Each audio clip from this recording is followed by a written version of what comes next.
Stasera, seduto su questa battigia, il cielo si specchia sull'immenso mare. Non si sente nessun canto di sirene, solo le onde che si adagiano sulla riva.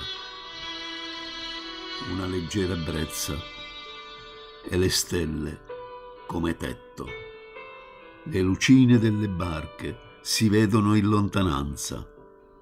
Si tirano le prime reti e si sente un vociare dalla terra ferma.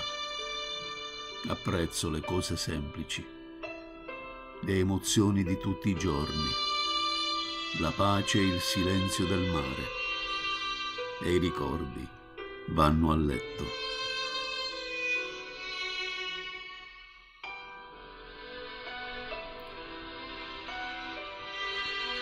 In quest'occhio che si sta spegnendo rimarrà la tua foto più bella, che non sarà mai strappata o cancellata.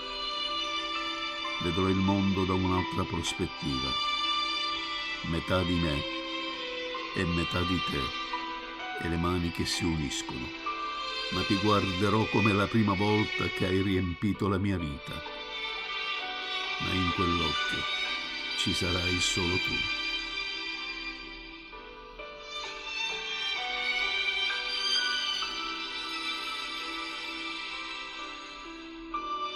Giuda, ancora dopo più di 2000 anni, tradisce l'umanità. Guerre senza fine, secoli di sangue, morti senza ragioni. Gli spadi che asciugavano carni oggi sono fucili che sportosano. Giuda è sempre pronto a tradire il Signore incrociato per l'umanità.